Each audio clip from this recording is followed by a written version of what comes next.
Good afternoon, Sharon Block. We are very pleased to introduce you to a French audience and international as well.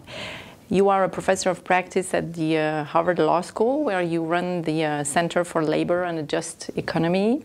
You are also a member of the Biden administration in charge of regulatory affairs, labor, and worker empowerment. Could you briefly describe for us your functions and remind us the main lines that have guided your career between academia and politics? Great. Well, first, thank you so much for having me here. I'm thrilled to be back in Paris and to be with you. So in the Biden administration, as you said, my primary function was to oversee regulatory policy and to help guide a pretty active time in the administration to ensure that we were getting the kinds of rules and guidance out, to remember what that time was like. We were still in the midst of the pandemic. Mm-hmm. And so we had, it was a very, very busy time. We were also facing a financial crisis. And so the government, I think, was playing a really important and active role in trying to protect people's health, people's livelihoods, making sure that the American people understood what was happening as these both very dynamic situations were changing. I came into the Biden administration from 4 years at Harvard Law School, running the center. It had a different name then. But previous to that, most of my career was spent in the government. I spent all 8 years in the Obama administration in positions related to regulatory policy, labor policy. And so that was I feel very strongly about public service and being part of administrations that really care about the American people and that use the tools that really only government has to try to ensure that people can, earn a fair living, that they have clean air, clean water, and a climate that's habitable, and that the government is there to look out for people when predictable, unpredictable events happen. And so, as I'm sure you can imagine, what's happening in my country right now is really difficult to watch, as so much of the federal government is being disassembled, and that backstop for people to make sure that the government that is of them, we have a saying in the United States, it's government of, by, and for the people. We are seeing more and more of an adversarial relationship. Yeah, we'll have questions on that. Yohann. Well, actually, as you've just said, the US is living through very disruptive times since Donald Trump returned to the presidency. And one of his first targets through the setup of a Department of Government Efficiency with Elon Musk was to dismantle the regulatory state and void it of its employees. What would you say is the extent of the harm done in the span of just less than 6 months, basically? And what can we expect? Yeah, I wish I could tell you what to expect. We are still in a highly, highly disruptive moment. It was clear that the Trump administration came in, and to be fair to them, this was not a surprise. They put out during the campaign a 900-page blueprint for what they were going to do.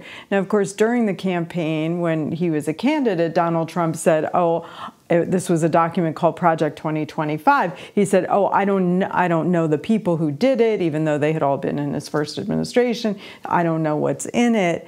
But if you track what has happened over these less than 6 months, you can see they are actually following that blueprint. Now, the one reason why there's so much uncertainty is because that blueprint doesn't exactly align with U.S. law. And so we are now in the midst, there have literally been hundreds of lawsuits filed to try to block these actions that run in contradiction to the laws that sort of define how our regulatory policy is supposed to go into effect. We have a law in the United States called the Administrative Procedures Act, which is supposed to allow the public an opportunity to have a say before regulations go into place. It's supposed to set a sort of orderly process where the government tells the public, here's what we plan. So Congress passes a law, and then the executive branch says, okay, public, here's how we plan to put this law into effect. And the public gets to say, we think that's a good idea, we think it's a bad idea, we think you should change it this way. And then the government has to respond to those comments. It's actually, I mean, it's far from a perfect law, but it was passed in the 1940s. I think it was a pretty radical idea at the time that the government shouldn't do anything without this very specific opportunity for the public to respond. The Trump administration seems to have a philosophical, political, ideological problem with that process. And so they keep asserting the authority of the president to do what the president wants because it is what the president wants. And so we are seeing time and time again, like with the DOJ cuts, with other rollbacks, particularly of environmental regulations, labor regulations, anything related to diversity, equity, inclusion, the Trump administration just acting. But then there is this very strong response of litigation. I think there have been over 100 injunctions. So the courts have stepped in more than 100 times to tell the Trump administration, no, you can't do that.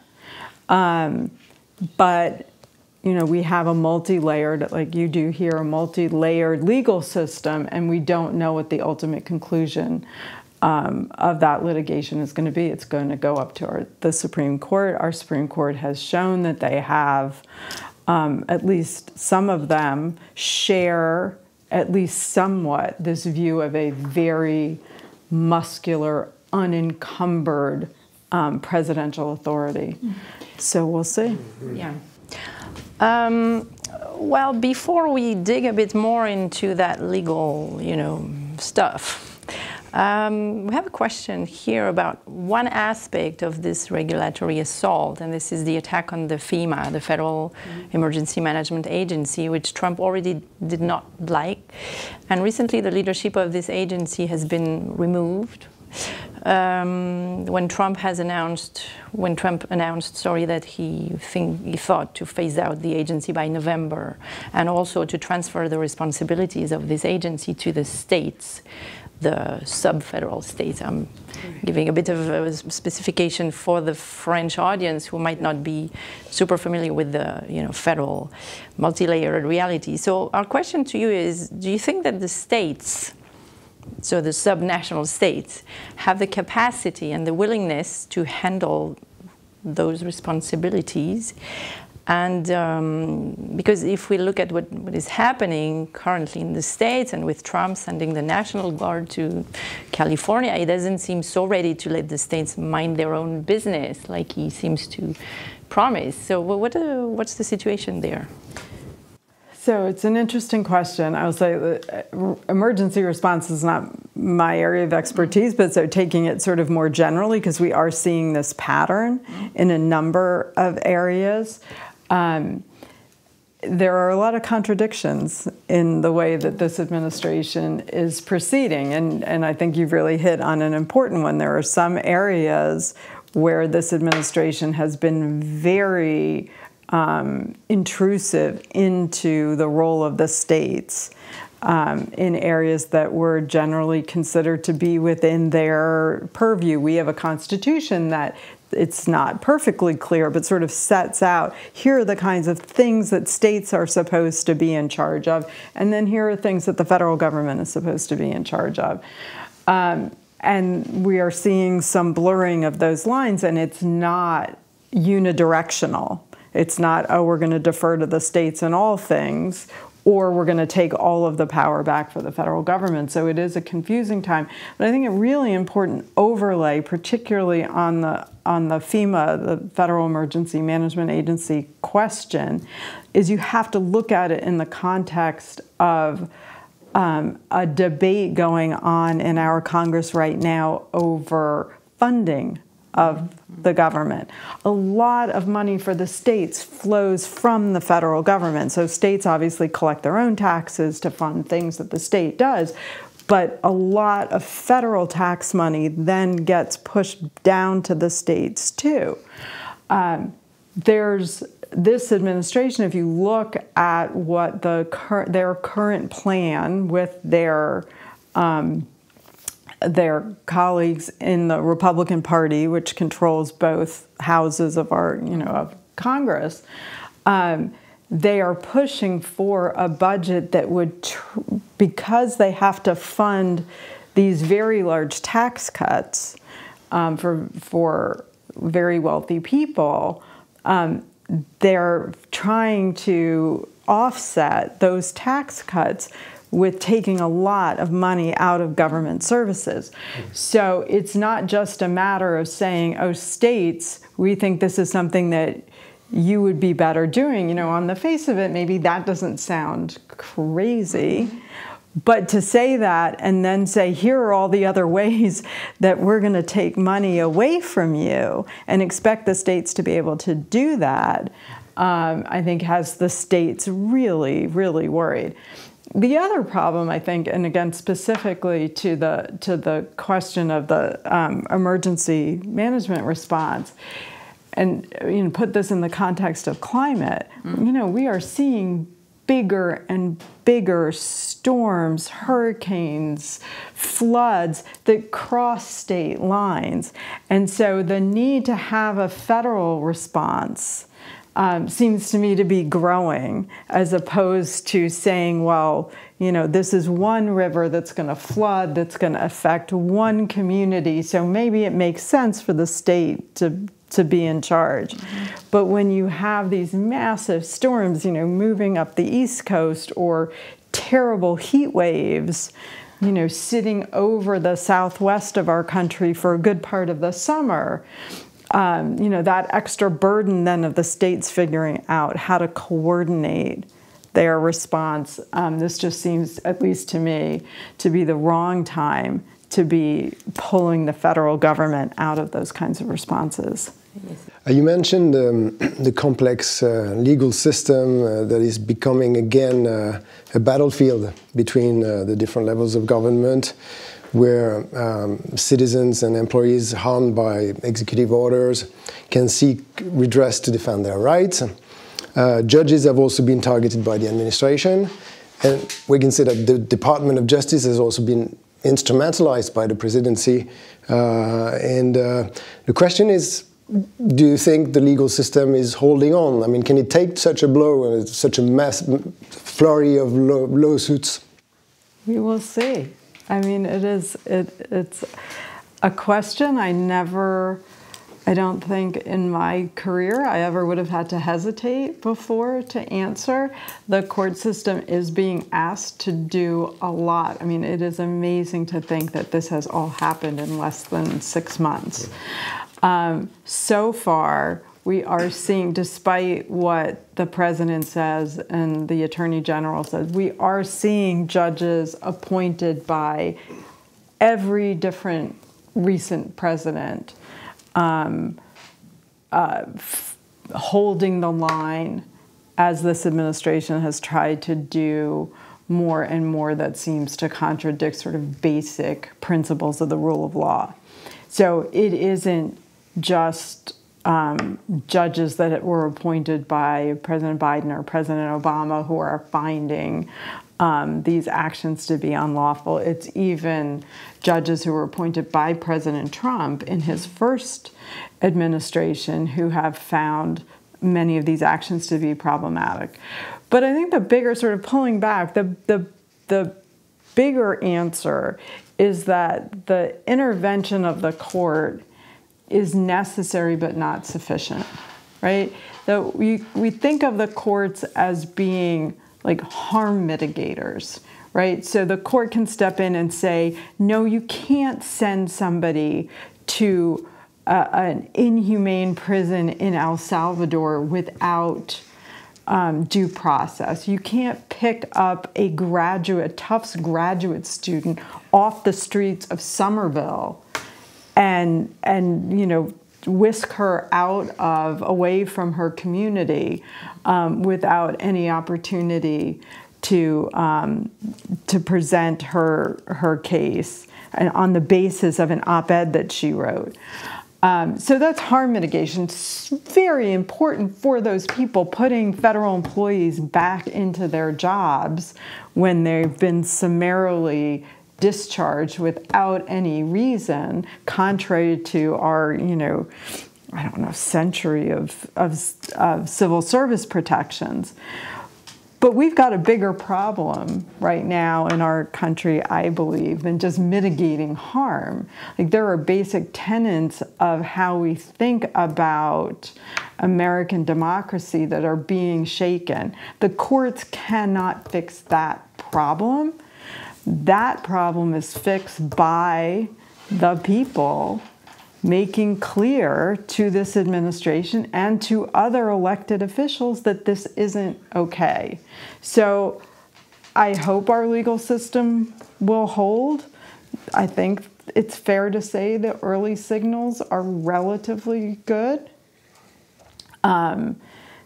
But we can't be complacent and think that we can just sit back and read court orders and think, okay, this is, let's just hope that these judges will do this for us, because that's just not that's not democracy. Yeah, well, following up on this question, the New York Times recently wrote that it has been both the best of times and the worst of times for lawyers.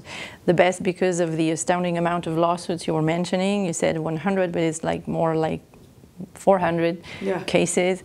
And the worst because some of the biggest law firms apparently have been forced to promise to work pro bono for the White House.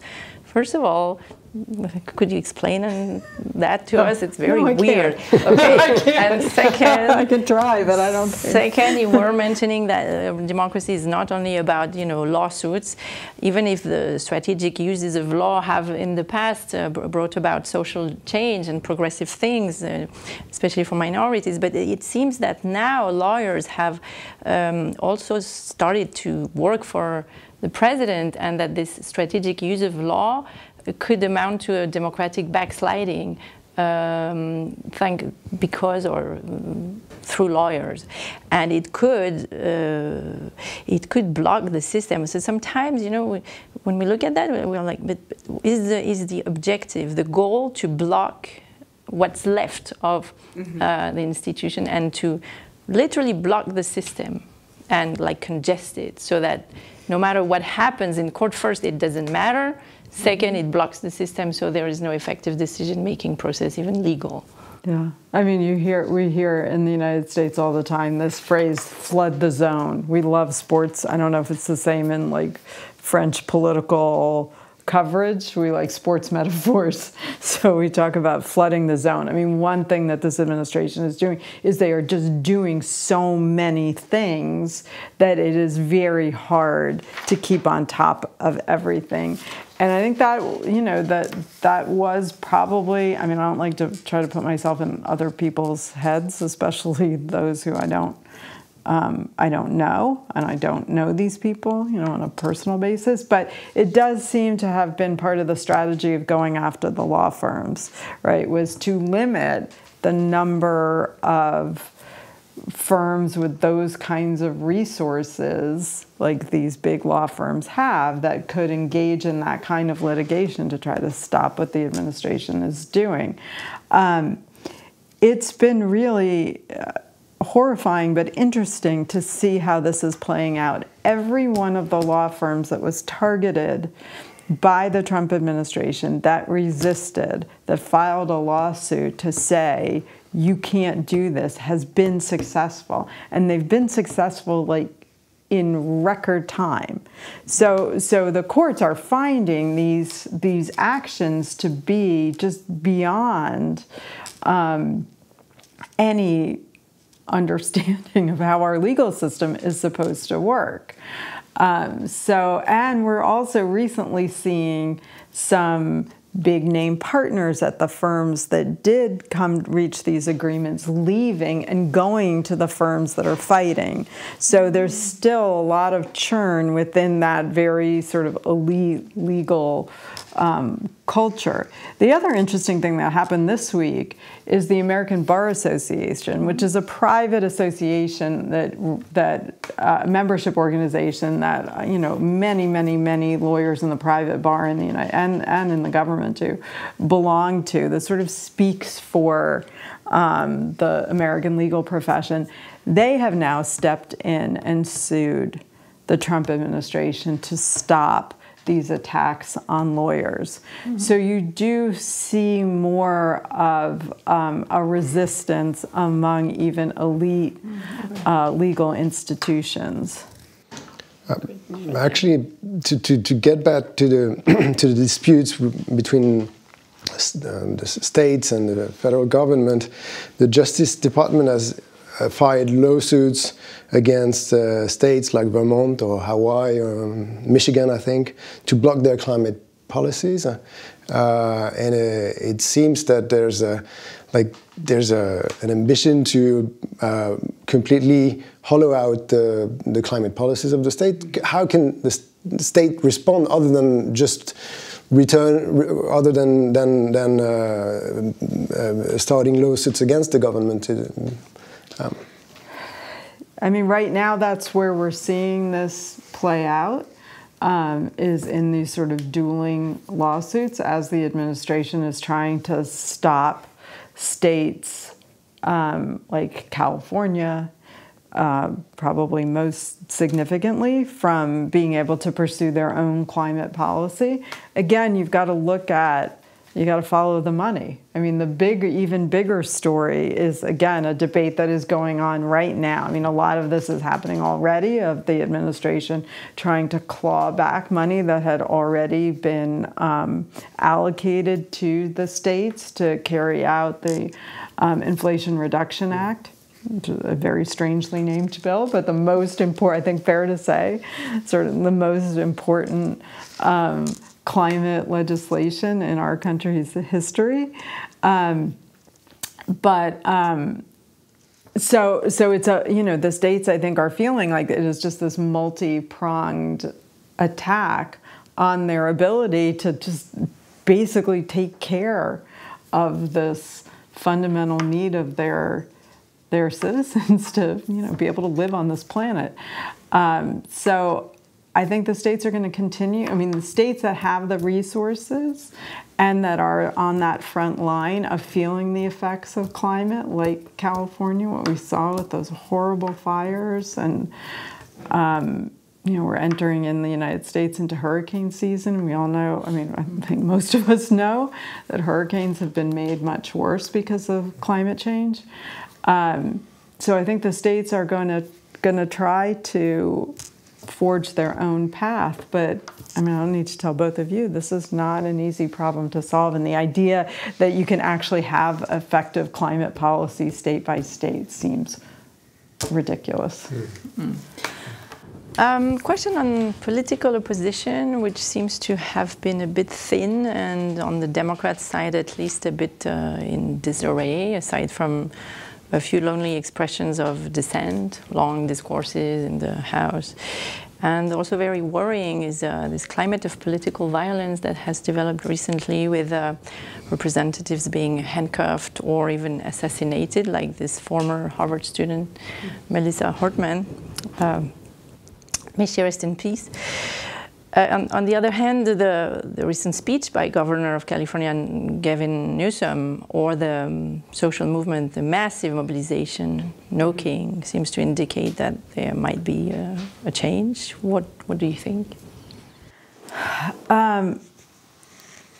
It's complicated. It feels like everything is in our country, my country right now.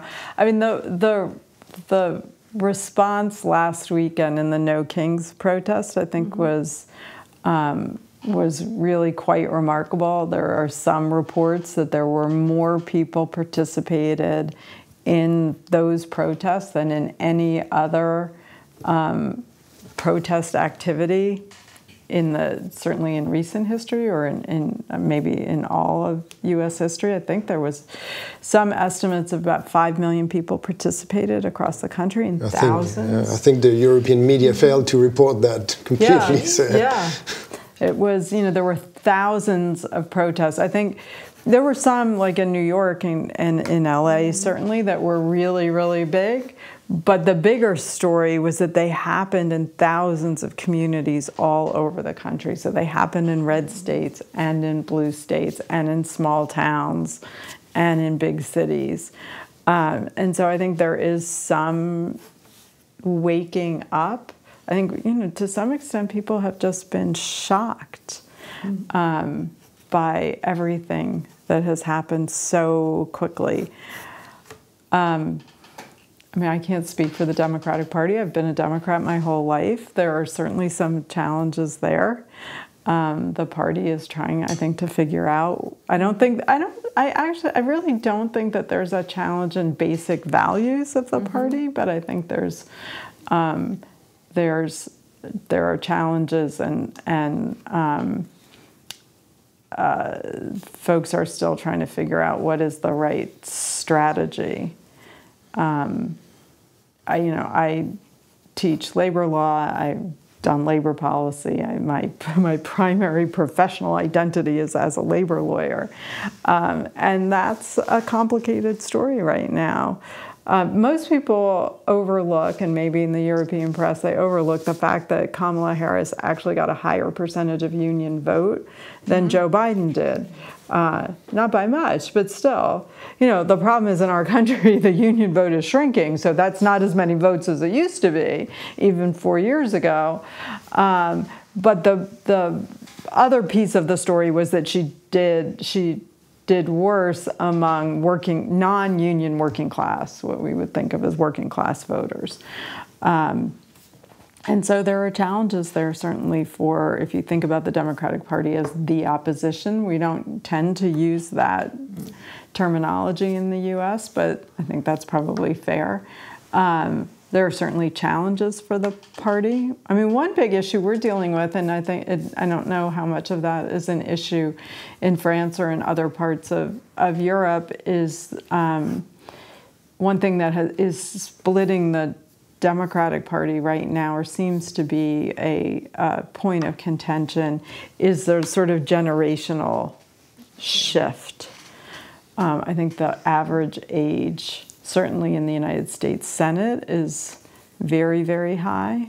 Some of that is because we don't have as competitive elections, because certainly in our House of Representatives, because of what we call gerrymandering, where lines are drawn to protect incumbents, and so you don't have as much of the contested elections where you might have that opportunity for generational change. It's really important questions to be asking, and I think the party is asking itself about that. Actually, it's good that you mentioned unions. We had a question about the role and position of trade unions when public agencies and employees are under attack, as they have been, and when the big tech or maybe Tesla model of business is so strong in a way. Would you like to comment on that? I think the U.S. labor movement is really showing up in this moment. If you look at a lot of the litigation that's being brought against this administration, when they have crossed those really fundamental lines that are critical to preserving our democracy, the unions are often at the forefront of that litigation. The assault of this administration on the labor movement is astounding. With the stroke of a pen, this president purported to take away collective bargaining rights from almost 1 million federal employees. It's, the fact that that he or people who are supporters of his who try to tell people that they are pro-labor, and yet they're fine with 1 million people losing their right to collective bargaining. That just doesn't compute for me. We also, right now, in the United States, we don't have an effective protection for the right to collective bargaining, because one of the first things that President Trump did was fire a member of the National Labor Relations Board in order to make a legal point that he has the right to fire anybody he wants, and that Congress cannot create sort of independence for government agencies, which is something that has been a feature of how our executive branch has worked for more than 100 years. But to make that point, he fired a member of the National Labor Relations Board, which is the agency, the federal agency that protects the right to collective bargaining. That brought the board, the membership, the leadership of that board below the level of an effective quorum, which means that the agency can't function. Which means that if your right to collective bargaining, to join a union, is violated, the way that the law works, you don't have a right to vindicate that right on your own. You're reliant on this federal agency to vindicate that right for you, and this agency has been shut down. This is very different from France, for instance. Right, where you can go to court on your own. So I've spent a lot of my career criticizing this law, saying it's too weak and we need, but we need it, but it's better than nothing. It is definitely better than nothing. And so, the labor movement is fighting on that front.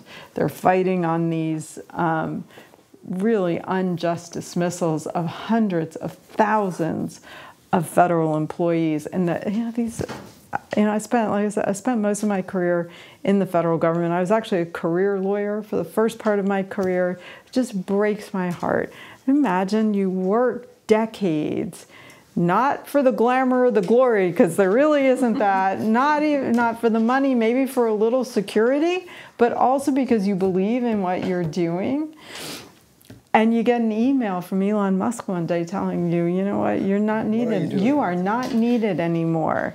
Well, and then maybe you get an email saying, come back, and then you get an email saying, go away again. It's just, just a terrible way to treat human beings. Yeah. He also lost his job, but it's not the same. No.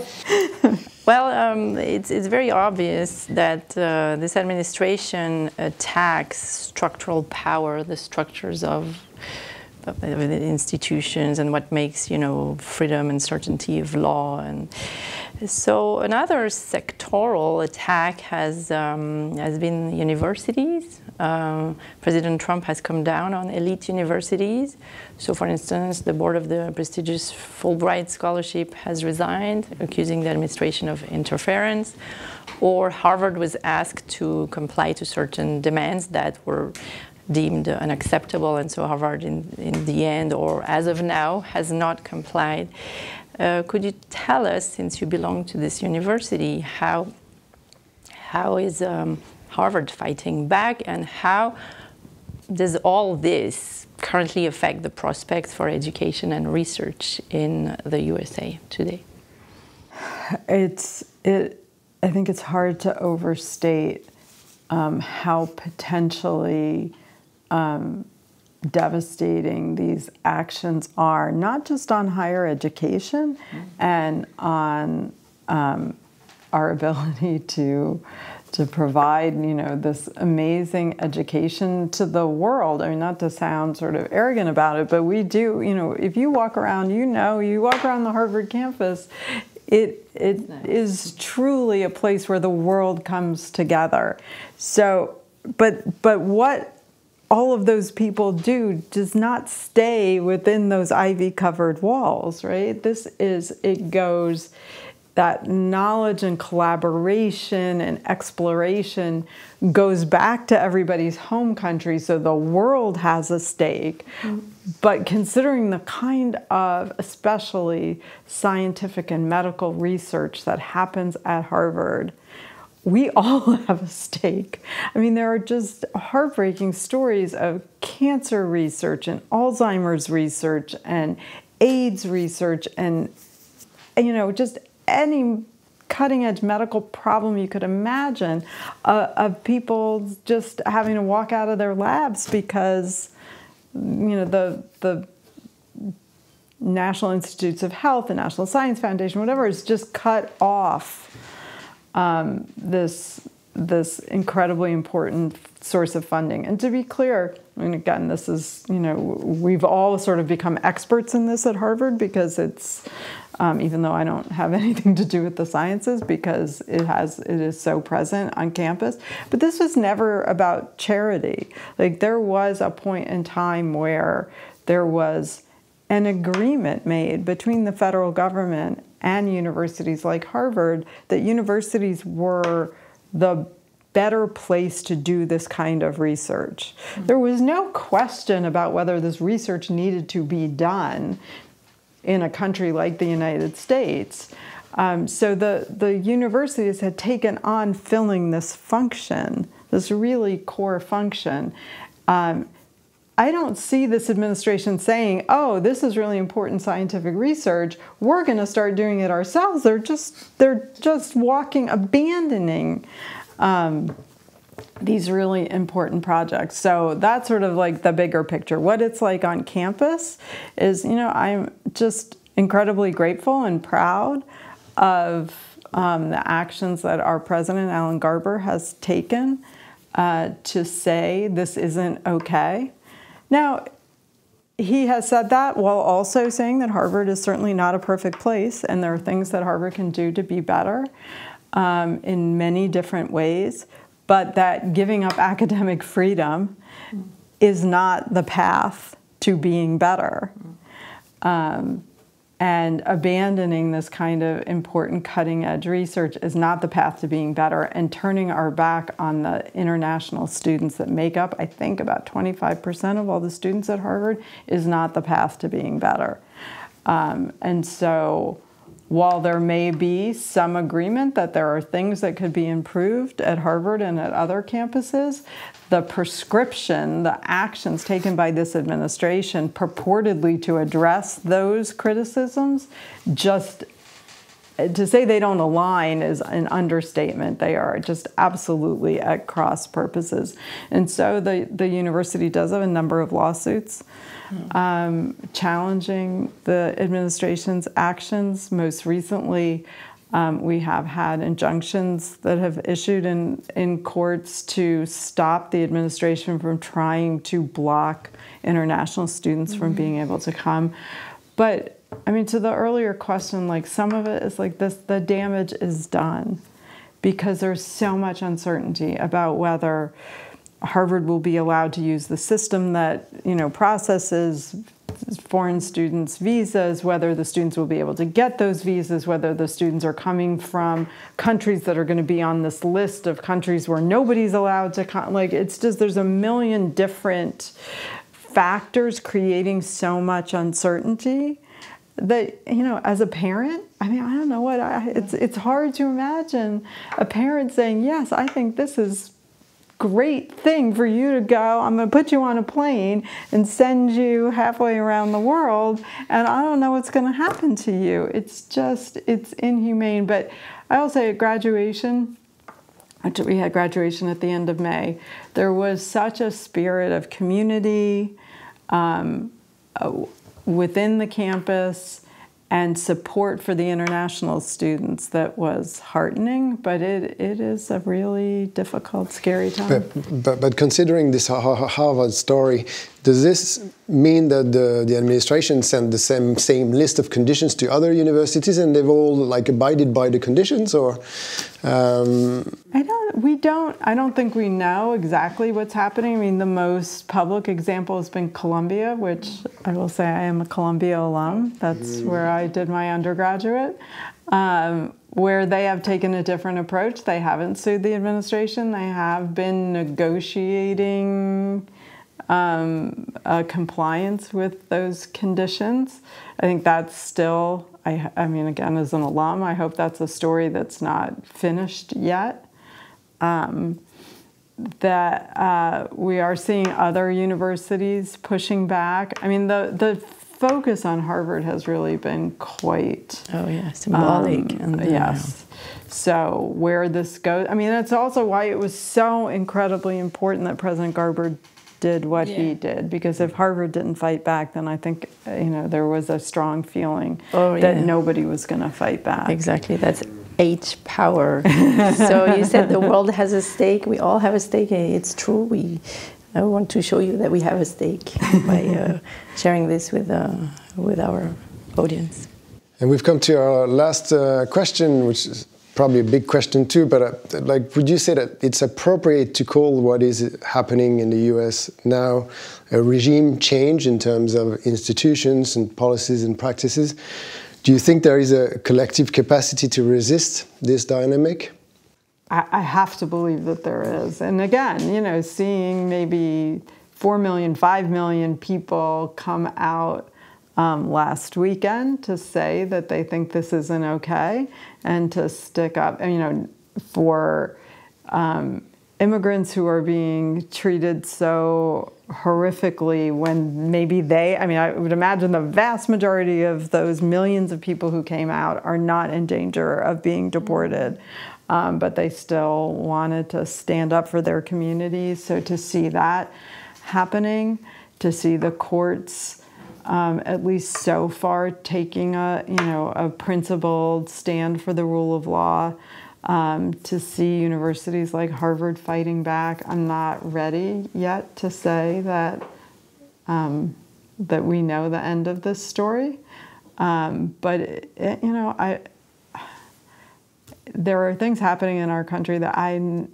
never in my worst nightmares would have thought would be happening. So it's I also can't say that I know that we're gonna be okay, but I think there's still a path to reasserting democratic principles.